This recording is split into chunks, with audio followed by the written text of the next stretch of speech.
make a start. Sarah, thank you for hitting record. So I'm Kirsty Webb. I'm the business manager for the Bath and North East Somerset Community Safety and Safeguarding Partnership. And welcome to day 4 of Stop Adult Abuse Week webinars that are being delivered on behalf of all 5 of the safeguarding adult boards across Avon and Somerset. Numbers are going up, so I'll do the intro while people are still joining and just a little bit of housekeeping. So because there are quite a few of us on the call, if you can keep your cameras and microphones turned off for the whole of the session, it'd be really appreciated. Any questions for the speakers, really welcomed, but you can use the chat function to do that, please, because putting hands up, I think, is just going to get a bit confusing. If you do want to put any questions, write them in the chat and then everybody can see that, so be aware that everyone will be reading the questions.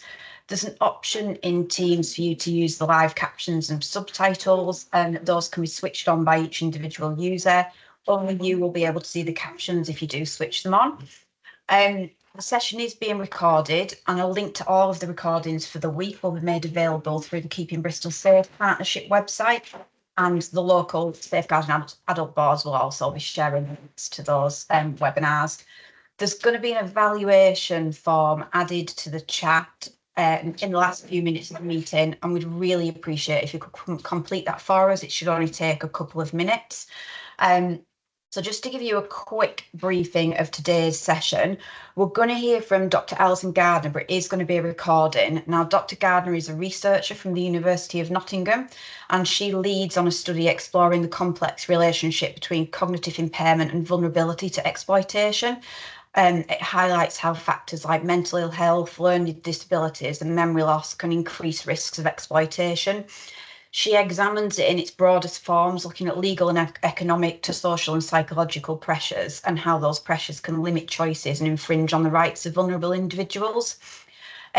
Very kindly, Lisa Cleveley, who's the Adult Social Care Learning and Development Lead for BAMES, interviewed Alison for today's webinar.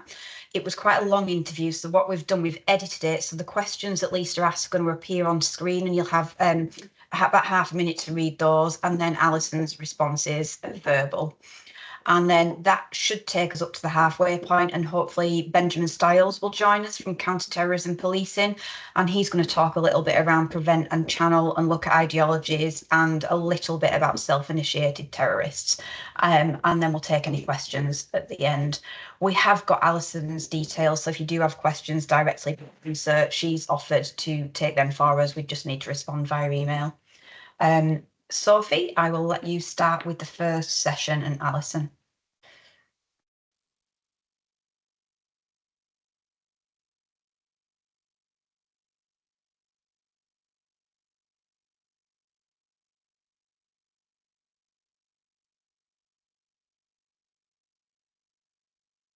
Thank you very much for inviting me and for the opportunity to talk about this research. And the research that I'm talking about is actually being published as a report on the 20th of November.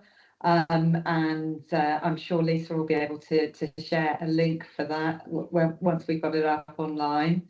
And this, as she said, has been funded by the Nuffield Foundation, who we're very grateful to for supporting the research. Why did we actually start to work on this topic? I actually work as part of the Rights Lab at the University of Nottingham.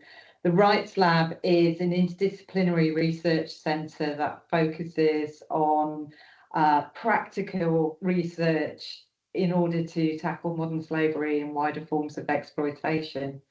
And my interest has always been in place and community-based responses to exploitation, particularly marginalised communities.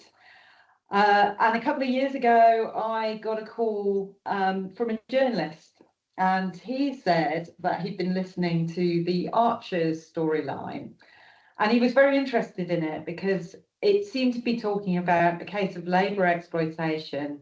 And at that point, it hadn't been fully disclosed, but he was saying it seems that the men who were involved have some form of learning disability. And he was a journalist with particular interest in disability. So he wanted to know what the evidence was around this connection. And I said, oh, that's very interesting.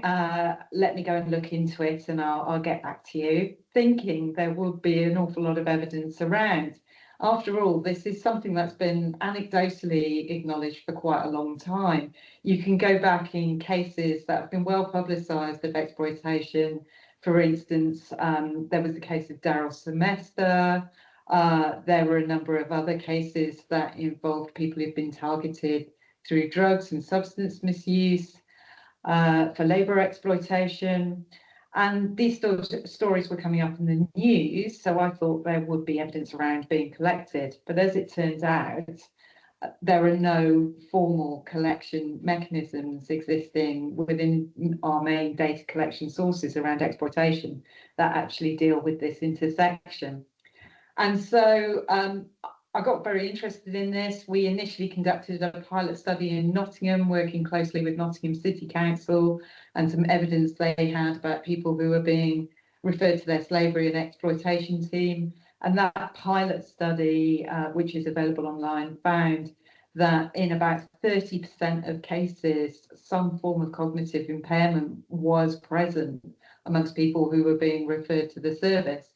And in another nearly 30%, people had signs of some form of diagnosis, but there was no formal diagnosis known. So we thought this was compelling, and we went on to put together a study which was all England based, and we're just coming to the conclusion of that, and that's the subject of the report that's being published. Okay, for those that can't see anything, the next question is, what have been some of the most significant findings so far in relation to cognitive impairments, and how they can make individuals more vulnerable to different forms of exploitation? What we found is that risks for exploitation that arise from different forms of cognitive impairment. And I should say, within the report, we defined the terms both cognitive impairment and exploitation very broadly, in order to try and capture the full spectrum of the intersection between the two things, if that makes sense. So when I'm talking about cognitive impairment, I'm talking about things like learning disability, brain injury, autism and ADHD and spectrum disorders. We're thinking as well about mental ill health, and the impact that that can have. And anything that really affects thinking or processing going into decision making. So very broad definition. But when we were looking at the risks that arose from that from cognitive impairment widely defined, we found that there were both vulnerabilities that directly related to this diagnosis, but there were also other risks that were arising from the social effects of the diagnosis, if you want, the way that it impacted individuals' ability to socially interact. So from a kind of diagnostic point of view, the participants within our study most often mentioned things like specific risks arising from substance misuse, intellectual disabilities, mental health conditions, and dementia or cognitive decline. Those tended to be the topics coming up most often. They talked about things like multiple overlapping diagnoses and the way that this could cause real complexities in supporting individuals. They talked about things like addiction as a means of control, people who would have fluctuating capacity for decisions, perhaps around things like finance or about relationships, about people who, because of previous trauma or because of the way that their impairment was affecting them, had started to normalize abusive relationships, and of the way in which things like substance misuse could damage supportive personal relationships, which sometimes act as a protection against exploitation. And the issue of lack of diagnosis also came up, especially when identifying options for support, and people with mild or degenerative impairments were seen as being most at risk. But then there were the social effects as well. And what we saw people talking about quite a lot was things like bullying and hate crime, and the way in which exploitation almost arose out of a wider context within which this was taking place. Some people talked about the inability to recognise potential exploitation when it was starting to emerge.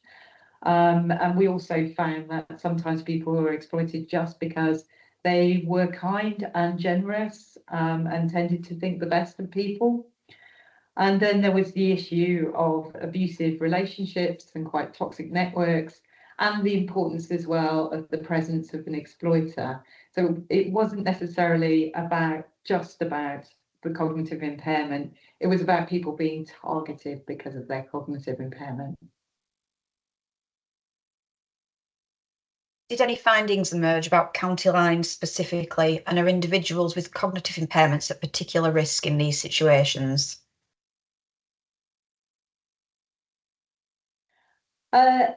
Yes, so we did look quite globally at exploitation. We thought about it as any point at which one person is unfairly manipulating another for profit or personal gain, in order to get that full spectrum. But we did have a lot of data that emerged concerning criminal exploitation and county lines and cuckooing or home invasion, as some people prefer to term it now, in particular. Cuckooing was certainly something that a lot of people talked about, and was the most common form of exploitation as well that was identified, of criminal exploitation, that was identified in safeguarding adults reviews that we examined, and we looked at safeguarding adult reviews over a 5-year period, and all the ones involving exploitation within that period. And frequently we found that in cases of cuckooing, it was co-occurring with other forms of exploitation and abuse. So things like mate crime or financial exploitation, which are sometimes seen as well, firstly, kind of more commonly occurring. But secondly, sometimes people perhaps don't treat them quite with the same level of concern as you would treat something like criminal exploitation or sexual exploitation or one of those kind of more extreme forms of abuse. And basically we found that often when you have mate crime or financial exploitation, it was co-occurring with other forms which were often more serious or viewed as being more serious, although they were no less impactful.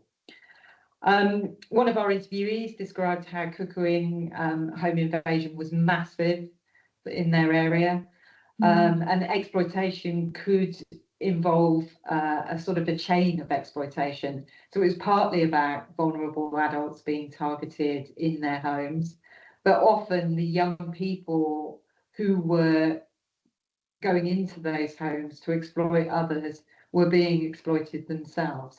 And in some cases, there was perhaps issues there also around learning disability or drug dependency and so forth. So you saw these kind of chains of exploitation. We also saw that county lines often started with friendships and relationships.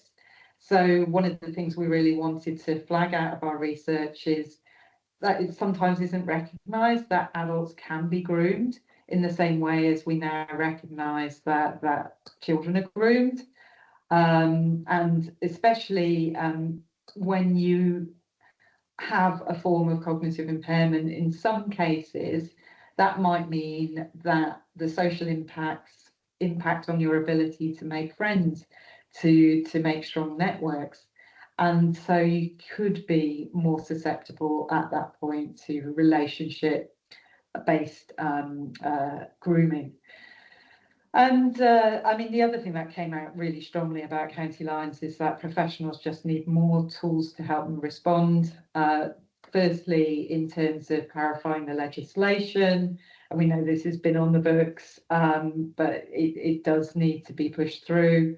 But also, you know, in terms of access to support services, so things like alternative forms of housing in order that people's exploitation can be disruptive, and appropriate forms of support where appropriate.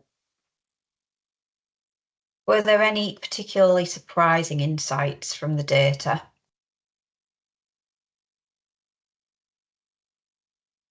Yes, I mean, one of the things that we expected was that social isolation and loneliness would be a really key risk for the people that we talk to. And we talked to a range of people who had lived experience of living with cognitive impairment, who had experienced a wide range of forms of exploitation.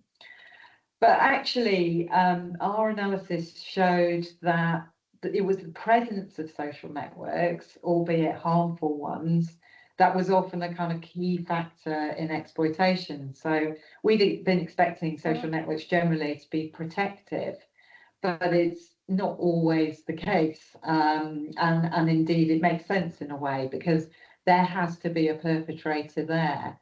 And often that perpetrator is somebody who is in relationship in some way with the person who's being affected by exploitation.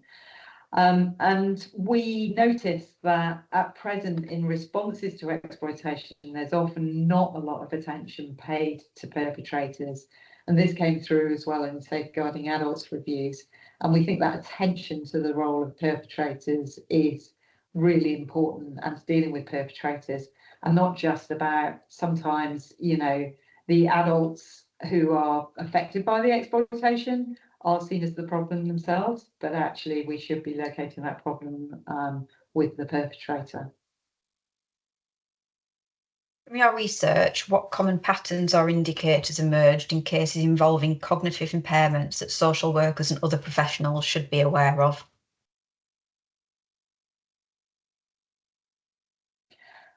So there were a number of red flags, and probably these will all be things that feel very familiar to anybody working in a frontline context. But again, maybe some of them haven't always been associated with wider exploitation.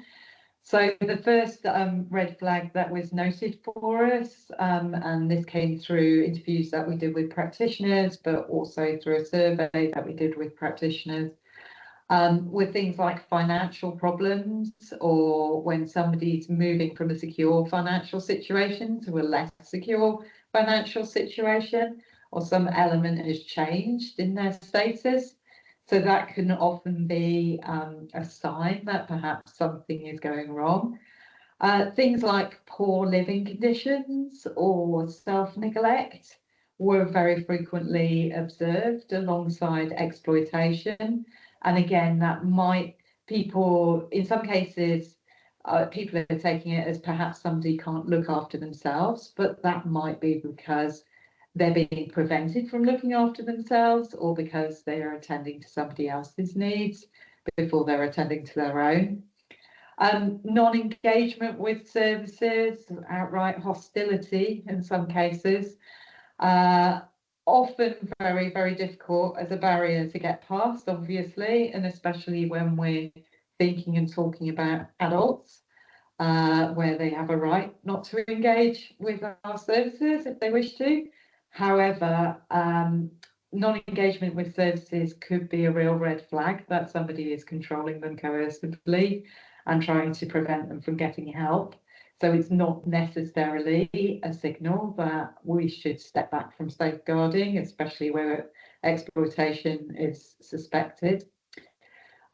Things like evidence of subletting or problematic tenancies coming into play obviously speaks strongly, especially to the county lines issue, as does the issue of excessive household waste or seeming overcrowding of the house, frequent social gatherings, that kind of thing, when a person, especially when a person previously had lived in a small group or on their own. And other issues that revolve around the property, things like sex work or substance misuse, again, might be voluntary, but may also be signs of exploitation. And therefore, we need to look really carefully when we see these things coming together.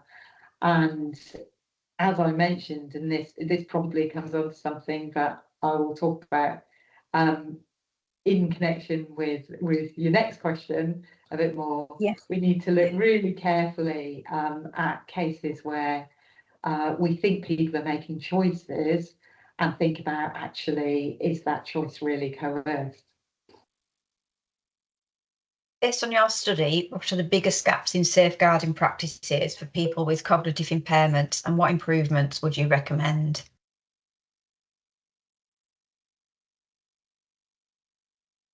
Yeah, thank you. So, I mean, one issue we really did want to start a conversation about and draw attention to is a recognition that issues around assessments of mental capacity and the use of the Mental Capacity Act are much more complex in the context of exploitation, because coercion impacts on a person's ability to make choices, irrespective of whether or not they're judged to have mental capacity to make a particular choice. And sometimes in the safeguarding adult reviews we looked at, the fact that somebody had capacity for a decision was used as a reason for services to draw back and to disengage from trying to safeguard them, because what they were seen as doing was seen as making unwise or poor life choices. But the problem with that is that where exploitation is present, people don't always have real choices. And it's this point that actually sometimes mental capacity is where people have been going to say, should we intervene or not? But actually, that's not relevant to the decision. It's a bit of a red herring, if you will. Actually, it's important to keep looking for other ways to continue to safeguard if exploitation is suspected.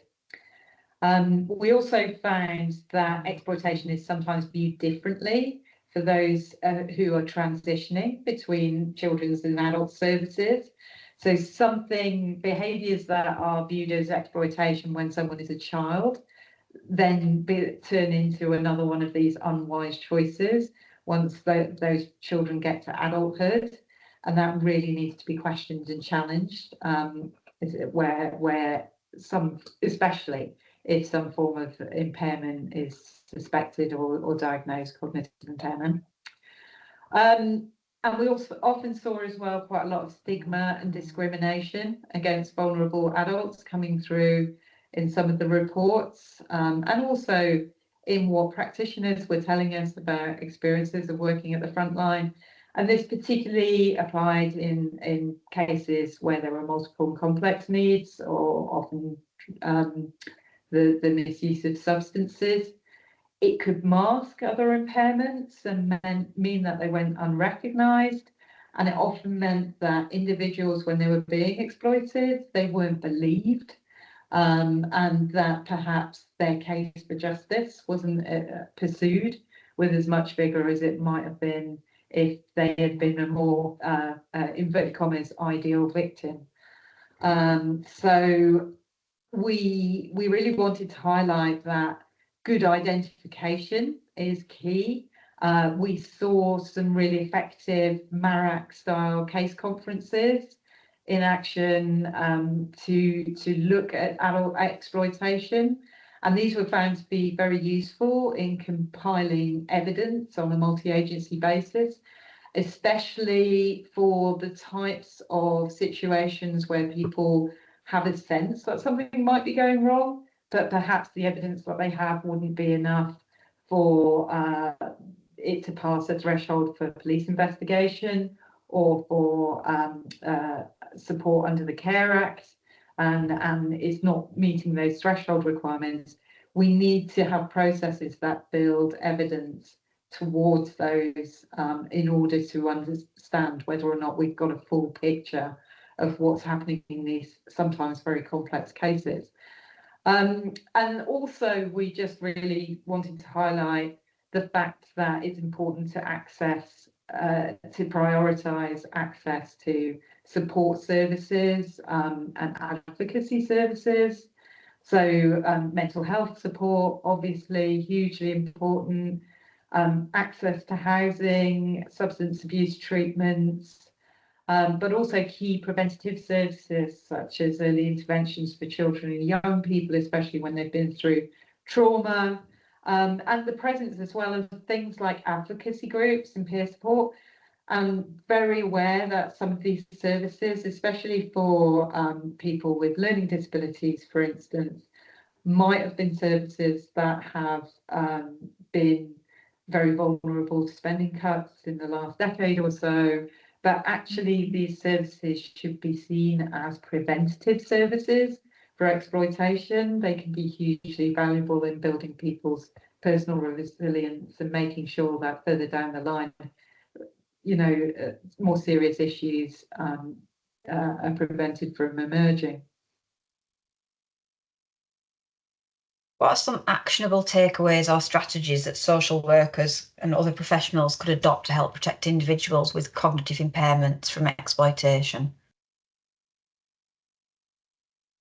Yeah, absolutely. I mean, I think we found a lot within our research that showed the benefits of supporting people to increase their confidence, to grow supportive social networks, and to recognise exploitation and know how to access help in dealing with high risk situations and have conversations about that. So things like supporting people to access skills and education, and as I mentioned, the role of those peer support and advocacy groups, really, really important, and connecting people with those is something that is key. We would really encourage people, if they're coming across cases of suspected exploitation where people are making assumptions about an individual making unwise life choices, just stop and think for a moment. Is exploitation involved? Does this person really have a choice, or is there something about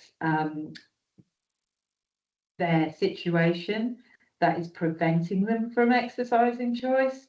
And so just asking those questions and exercising that professional curiosity about the seeming choice that individuals are making. Considering as well, when you're dealing with individuals, whether it's possible that the exploitation you're seeing is the full picture. Have all relevant potential conditions been taken into account? For instance, could substance misuse be also co-occurring alongside issues that are causing fluctuating capacity, such as cognitive decline? These kinds of questions asking, but also thinking about, is it just financial exploitation we're seeing here, or is it just mate crime, or are there other dimensions to this? How are their relationships within the area that they live? Are there other pieces of evidence that might point us to a more complex picture? And look at any gaps that you currently have in your current multi-agency processes. For instance, do you have the ability to build evidence on potential cases of adult exploitation? At the moment, that wouldn't meet thresholds for intervention, or wouldn't get far if you currently put them through your current systems of adult safeguarding. How confident are you that those systems are working well, that they're catching those cases? Are there any gaps that you can close? Looking forward, how do you hope these findings will shape future policies and practices, particularly within social work and safeguarding? Well, I think we definitely flagged within the report that we are keen that better data on this issue is collected going forward. So there are a number of data sets that could very easily be tweaked in order to capture information on this issue. So for instance, the national referral mechanism currently collects data, all kinds of data on people who are referred into the system, but it doesn't publish any data on disability, either mental or physical related disability or impairment. There are also the Safeguarding Adults collection collected obviously at a local level. That does collect information on support needs of vulnerable adults and different forms of abuse and exploitation that they're experiencing. But really frustratingly for our project, it doesn't actually publish the intersection of those areas. So we think that those systems could be really easily tweaked effectively in order to give us a much clearer picture from a data point of view of what's going on.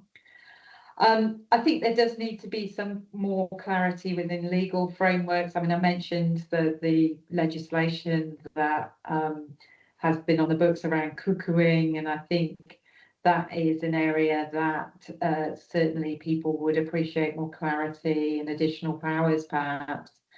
Also, clearer definitions of exploitation in relation to abuse in the Care Act. And that will aid, again, with recording exploitation as distinct from abuse more effectively. So I think that would be really helpful. We think it would be great if there was national support for a form of MARAC or slavery and exploitation risk assessment conference model to help to identify adult exploitation. As I said, areas that have that in place already really do show a strong ability to gather data on this and to deal effectively from a multi-agency point of view with cases that occur.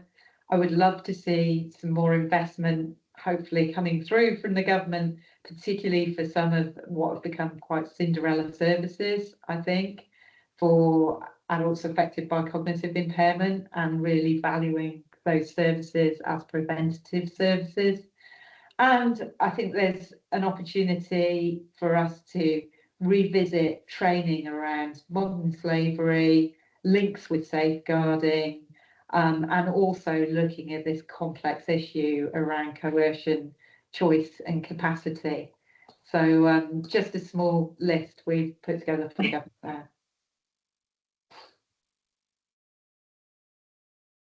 Thanks for sharing that, Sophie. I think really valid points made by Alison and the research, and lots of things for consideration to take forward. I will share the link to that in the chat before the end of the session, sorry, to the research before the end of the session. And if you do have any questions for Alison, as mentioned, she has kindly offered to respond to those, but I'll collate them through the chat function and then we can get responses back to everybody. So if you've got anything specific that you want to ask her about the research, then feel free to post that in the chat. And next, Ben Stiles, I believe you're now on the meeting to look at Prevent and Channel.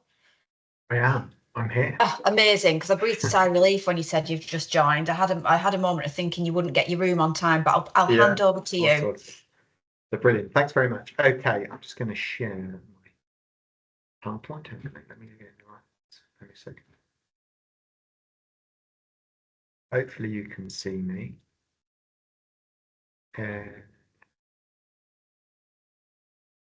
Right.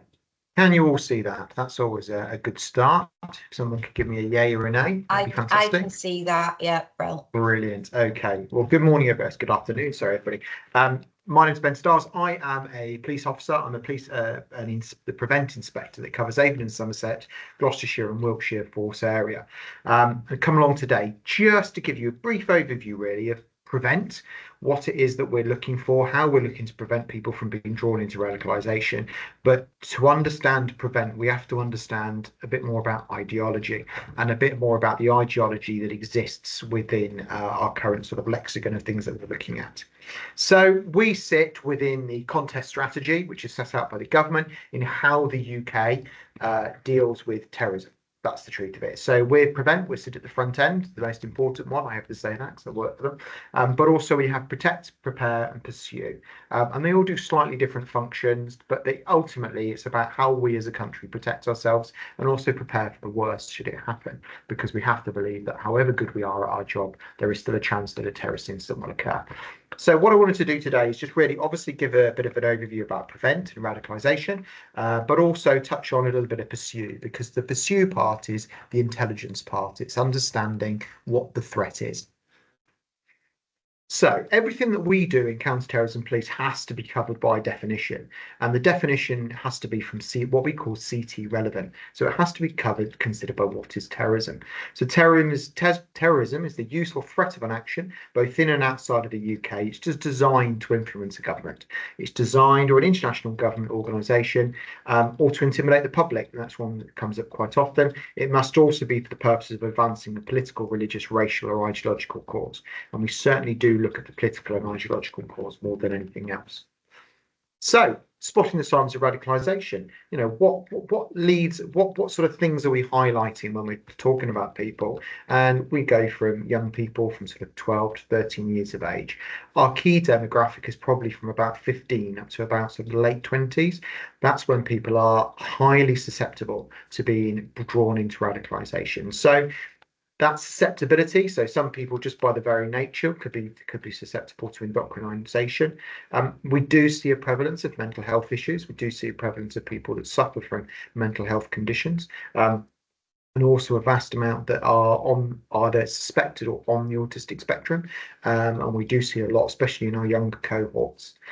Using or threat of injustice or grievance. So we see that quite often, is that there'll be something that they're upset about, something that is really their driver, that push-pull factor that's a driver that leads them down a particular route, that might lead them to start following a particular organisation or a particular type of rhetoric and being drawn into sort of that ideological phase.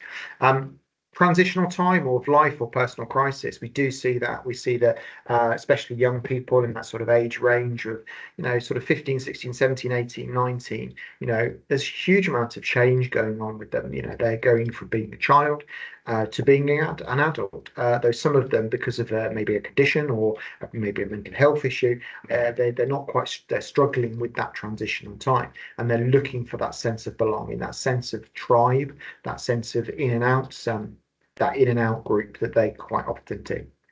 Oh, you've only got a white screen. I think hopefully you can see my presentation. I think I had a few thumbs up. No, I'm not seeing anything. Oh, let me try. Yes, go on, Susanna. Let me try to stop sharing and resharing to see if it's that. Let's give it a go. Got some that can see it and some that can't. I can share the slides after the presentation, Ben. Yeah, so, okay. You know, it's not great, they can't see them at the moment, but I think the majority can. That's fine. Hopefully then that's not a problem. There's nothing that I can send stuff across. There's nothing that I'm too issued about. Right. Okay. So feeling in grievance, personal transition in life, we see that quite often.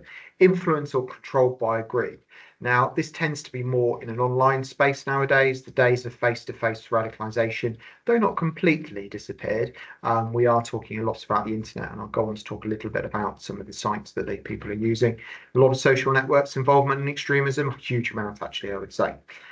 Isolation or behavioural change. Some people feel very isolated and therefore will look for those connections and those links online that will sort of go, actually, they're isolating themselves from friends and family, and they're finding a new crowd, a new community that validates their thoughts and their thoughts. Status, some people feel very marginalized. They feel that they're not fitting in with society. They hold no status, no currency within society. And actually, the currency that they get from being involved in an extremist mindset gives them that status that they require. Some have a feeling of dominating or controlling others, and they do that quite often. A desire for excitement and adventure, there's two bones about it. They believe that there's a certain amount of mystique and excitement about being, the bad person, being the terrorist, and there is that bit that comes through. A desire for political, social, and moral change, yes, definitely. There are some that believe that their actions will lead to societal change. They believe, especially that's within the, in the Islamist terrorism and the extreme right-wing sphere, that what they're going to do, what their plan will be, however, even if it's just sharing of information online, will lead to societal change. And as I said before, that need to identify a sense of belonging, that in and out tribe, I belong somewhere now. So added to that, other triggers you've got, some of them are the same, but you've got bullying that can fit in there. Trauma, we see a huge amount of people that are victims of trauma, especially domestic violence, either victims, witnesses, or perpetrators, will lead into terrorism-related offending, and we're talking in the high 70%. Criminality and imprisonment, unfortunately, we do see a huge amount of radicalisation that takes place in prison. And it is definitely a risk when somebody might go into prison for an unrelated offence, but end up talking to the wrong person in prison, end up joining a prayer group or a particular mindset, and they'll come out with a particular radicalisation. The threat. So let's just give you a rough idea about what the threat is, to the UK, but also more specifically to the southwest. So the first one is Islamist terrorists, still the most likely form of terrorist attack within the UK that would end in loss of life or serious injury. Groups like Al-Qaeda, Daesh, Al-Shabaab, they obviously follow an extreme interpretation of the Quran, the Hadith and Sharia law. So they're looking to basically create a state, a caliphate, where the law and religion are closely intertwined, and actually the religion basically instigates the law. We obviously live in a secular society where religion and law is kept separate, and therefore, it doesn't have a massive influence neither. That's what they're aiming for. Some different groups aim to do it in different ways, but obviously ultimately their goal is to get this global caliphate. But it's a perversion to the vast majority of Muslims in the world, Islamic terrorism. The growth in the southwest definitely is extreme right wing, but not just in the southwest. I would say this is a growth nationally, and it continues to be a bit of a concern. So we're talking the neo-Nazis, we're talking major nationalistic groups, white supremacists that believe they're genetically, intelligence-wise, IQ, all these things. They're superior to every other race and religion, but they are superior, but that all those other religions should be exterminated because they are superior to them. So white supremacists, huge amount of issues, huge amount of concerns. Very anti-Semitic, hugely anti-Islamic, they're anti everything that's not them. They have this huge amount of fear. Most of what their languages and how they talk is driven through that fear. They are very neo-fascist and very sort of nationalistic, and that aspiration of promotion of racial purity, which comes through quite a lot. Definitely the growth within the southwest. Northern Ireland related terrorism, it's not gone away, it still exists. It's not, the peace accords that we've had and so on and so forth. However, the threat to the mainland UK is not as high as it was in previous years. The biggest threat is across the sea in Ireland itself, heavily linked in with organised crime, but it still exists. It's sort of the different factions that exist within Northern Ireland. Then we have left-wing anarchists, English terrorism, so your Marxist, Leninists, revolutionaries. Yet again, they aim to overthrow the capitalist governments because they're all centrists, and what they want is a society, a communist state or anarchy. Some of them just don't want any government at all, and they believe that we'll just get along perfectly when there's no government. I don't quite see it, but they're the groups. Then you also have single issue terrorism, and those groups that are there is a particular single issue that they're talking about. So you'd be talking about something like the PKK, who are the Kurdistan People's Party, a proscribed organisation. They are fighting for, in their words, an independent Kurdistan, because Kurdistan doesn't exist on the map. It's a covers a huge amount of different countries, but it is a tribe that sort of sits between Syria, Turkey, Iraq, Iran, but they want an independent Kurdistan, and they're fighting for that. So they would be classed as a single issue terrorism. And then within the UK, and certainly one that's growing at this moment, is hostile activity by states. So espionage by the big three being China, Russia, and Iran.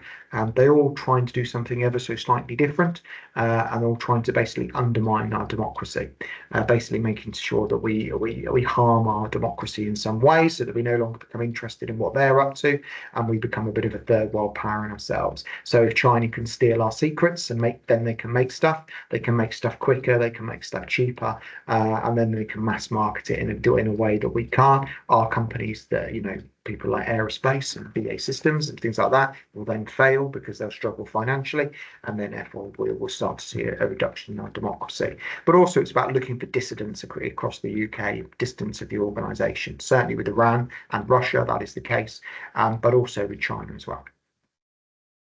So terrorists use the internet. So that's what our threat is. How are they actually talking to people? How are they being radicalized? It is being used, the internet, the vast majority of time, in social media platforms. It's not just the dark web anymore. We're talking about mainstream platforms that are being used to highlight information, to share that sedition, share that ideological viewpoint which they hold. Yes, sorry, just saw that. Yeah, incel would come under single issue terrorism, so that's where they would probably fall under because of their extreme interpretation of sort of misogynistic views. Encrypted platforms such as Telegram, they're starting to be seen in a lot more investigations. So an encrypted platform, that those aren't aware, WhatsApp is an encrypted platform. So you have the key in your phone. When you send a sort of request to another friend, you send them the decoding key, and then any message that you send between the two of you can only be decoded on your phone or on their phone. If you got in the middle of that, you wouldn't be able to it would make no sense at all. So that's an encrypted platform. It makes it very easy for them to share material, we struggle to get into the middle of it and highlight that information. However, surface level web is also used to radicalize people. So I could talk about different social media platforms and how they're used, but I just wanted to highlight a few of them because I would say some of these are probably the ones that are used quite often. So top left, you've got Discord. That's a gamers app. It basically allows you to talk across gaming platforms. So I'm on a PlayStation and my friend is on an Xbox. We can't talk. We want to play the same game online, but we can't talk because we're on different platforms. We can do that on Discord. We can also share forum chats where we talk about how we're going to get on in different games or how we're going to try and get past certain stages. But we can also share information. We can share our views and our ideologies. So we can make comments on that. And the way they do this is very sort of subtle, really. This isn't an encrypted app. So somebody that goes on there with a particular mindset, they'll mention a comment in a forum chat, and they'll put something that may be quite slightly anti-Semitic, and they'll wait to see what the response is. If they get a "that's disgusting, I'm not getting involved with you" sort of response, that's it. They don't push it any further. But if they get a "ha ha ha," and what used to be a laughing face emoji, but I now understand to be the skull and crossbones, as in I'm laughing so much I'm dying, sorry. Then they'll go, oh, and they'll add a little bit more, and they'll add a little bit more. And then what they'll do is they'll get to a point where they go, "Have you got a Telegram account?" And they'll go, "No, I haven't." "Well, get yourself a Telegram account. Come and follow me on Telegram. And what I'll do is I'll share with you some really funny, good content because it's encrypted." And they can share stuff on Telegram, which is the opposite. It's the one on the far right. I would say there's not much stuff on Telegram anymore that isn't quite extreme in its nature or language. 4chan, that's a messaging site originally set up by students, college students, to share information about university programs or college programs, heavily taken over by incels. They're quite heavily on there, but other people with hugely anti-Semitic messages. Tor, the onion router, this is your way onto the dark web. It's not just as easy as Googling dark web and away you go. You have to use a sort of launchpad to get yourself on there. YouTube, there is some quite extremist material on there, videos especially. So the one I always refer to in 2019 in Christchurch in New Zealand, Brenton Tarrant, who was a white nationalist, went into 2 mosques and killed over 50 people. He strapped a GoPro to his chest and sent the feed to all of his followers online. They recorded it and they put it on YouTube. YouTube will take it down as soon as they're aware of it, but then their followers will, using a VPN, which is a virtual private network, will stick it back on there again. But this time they'll change the name, they'll put a video on the front, they might superimpose a video onto it, or superimpose themselves onto it, and that's what they'll do to put it on there. So as soon as we get it taken down, they put it back on. Telegram, as I've said, is obviously used by heavily within the far right now, the extreme right wing, to share of information. Reddit, really good stuff on Reddit. Quite often we use it to work out what's going on in a television program, but also a huge amount of anti-Semitic content and sort of forums on there that if you look for it, you can find them. People heavily hiding behind virtual private networks, which allows you to post anonymously, but really hiding stuff behind there. Then you've got your big 3. So you've got your Facebook, you've got your Instagram, and you've got your X. And this is where I like to talk about algorithmic radicalization. So I always use the example that I'm in my spare time. I do a lot of football coaching. So I'm always on Instagram looking at videos of football drills and stuff like that. So Instagram knows that that's what I like looking at. So it sends me more videos about similar things. So suddenly my whole feed is full of football related content. Flip that to a young adult who is now looking at, perhaps they're into gore, and there is quite a lot of gore on Instagram. They watch a gore video all the way through, and they watch it again. That algorithm then shows them more videos that are very, very similar to what they're looking at already. And suddenly, in a very short space of time, all of their page and all of their feed is full of extremist-related gore videos that usually will have a connection or a link in with extreme right wing or Islamist terrorism. And then they surreptitiously are taking on board all that ideology and getting more and more interested in it.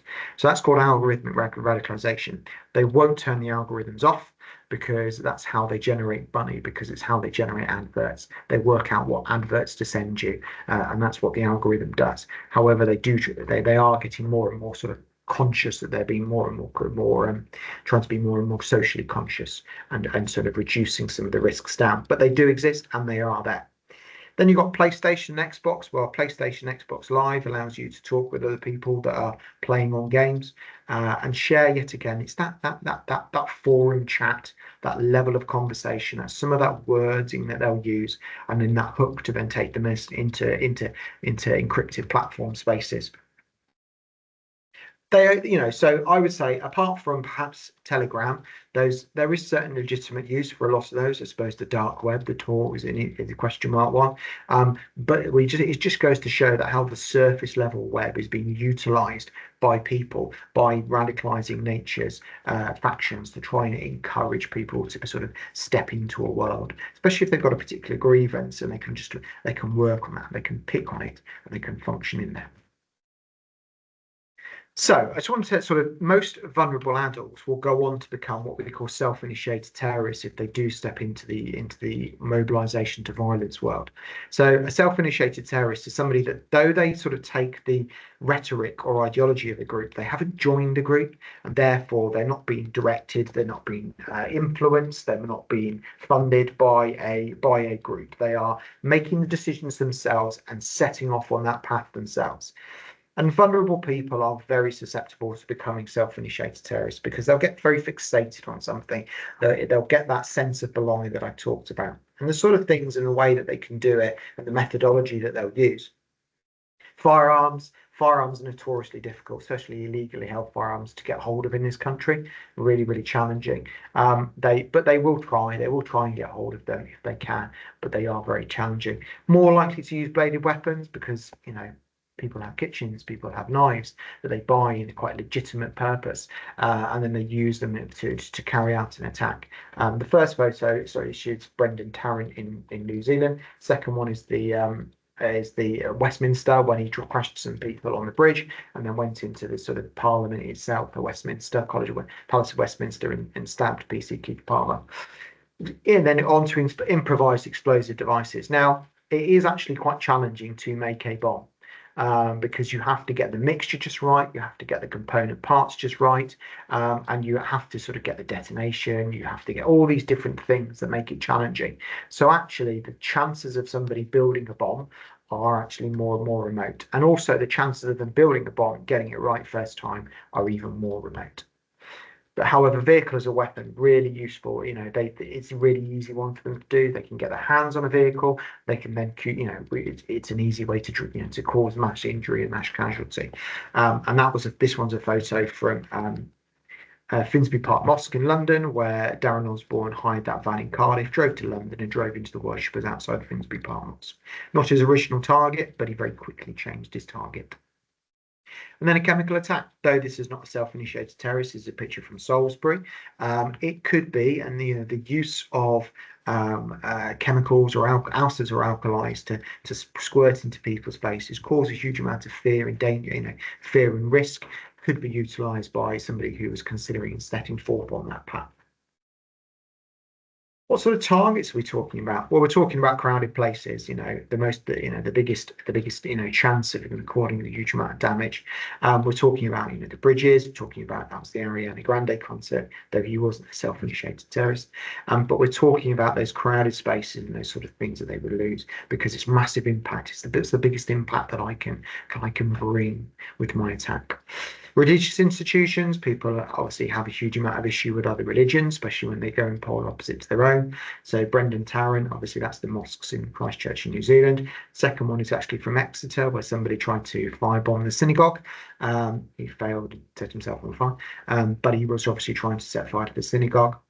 Policing, we are an issue, we are a victim, and we realise that. Sometimes, though, I don't think we're the primary target, but because of the nature of the work that we do, we put ourselves as that potential target. And government, you know, governments, so certainly MPs. The one on the right is the murder of Joe Cox in Buckley in West Yorkshire, and the other one is from Karen Butt when he went into Fishmongers Hall to murder somebody who was, he believed, two Cambridge University students who were working on behalf of the government's de-radicalisation programme in prisons. So they're the sort of targets that we're talking about and so the risks that we run. So what behaviours are we talking? We're talking grievances against individuals, groups, and organisations, those verbal online support. A lot of the things that I've talked about already in the risk to radicalisation, they're exactly the same for those key factors. They don't change, and that's why if we don't highlight them early enough and they move and we sort of don't do something about it, they can potentially move on to become mobilisation to violence and therefore become terrorists. So you've got the viewing of graphic material, that's one that we see quite often, that desensitisation, and the planning, obtaining weapons, tying up loose ends, making amends, that sort of thing. So you might have seen the behaviour barometer. This is one that's been used heavily. Education are very keen on this, and it's sort of when we need to know when you need to put a referral in. So you've got insignificant behaviour. You've got people that got a political view and they believe in their convictions, but actually they do it in a quite sensible way. Take a stand, campaigns peacefully for a cause. You know all those sort of things. But it's not a higher concern. Troubling behaviour, you're starting to get a bit more drawn into conspiracy theories and discourse, behaviours which create a rupture within family settings, refusal to take part in group activities, these sort of things. That's what we're talking about. We're starting to veer into the world of what we want to know about, as opposed to anything else. And then worrisome behaviour, that cutting off ties with people, family members, hiding their new lifestyle, hiding what they do online, legitimising the use of violence and legitimising the use of violence to defend an ideological cause, hateful views about a particular group, polarisation of views. That's when we definitely need to know, 100% we need to know about these people, because actually the alarming behaviour, they're actually starting to move into, are they planning something? It's almost a little bit, certainly from a prevent world, we're a little bit too late. We need to know about people when they're troubling behaviour to worrisome behaviour. That's when we need to know. So we obviously talk about notice, check, share quite often.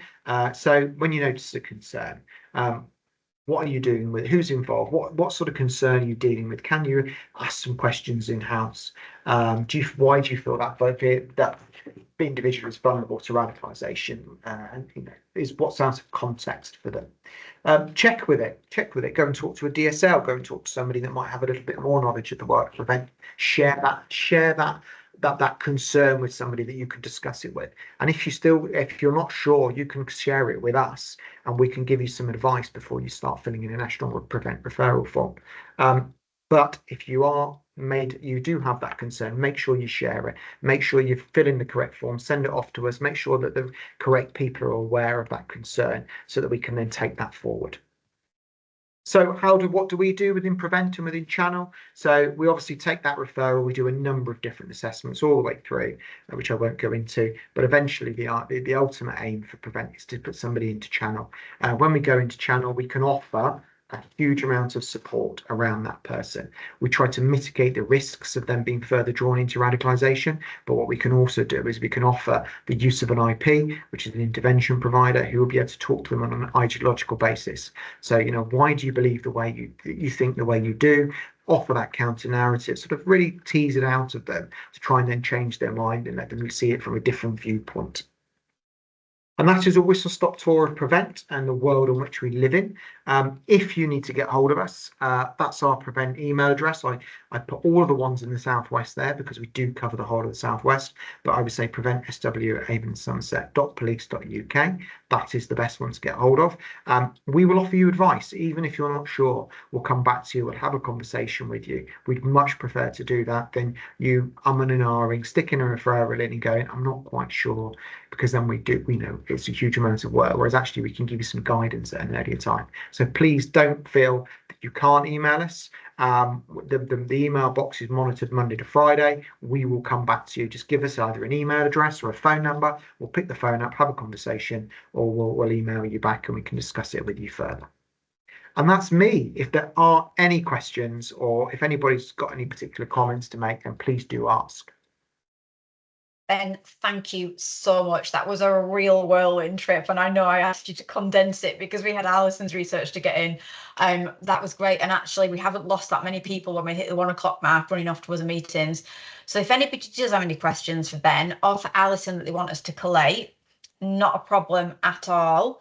And as long as you're happy for me to share the slides, Ben, I'll share those out with the people that have been in. And then, like I say, I recognise we've took you over the 1 o'clock mark, but if there's any questions, send them in and we can collate any responses from Ben and circulate it to everybody on the call. But thank you ever so much, everybody, for joining. And Ben, thank you very much. No worries at all. Thank you very much. And don't forget to fill the evaluation form in, everyone, that I've popped in the chat, please. All right. Thank you. Thanks all. Bye-bye.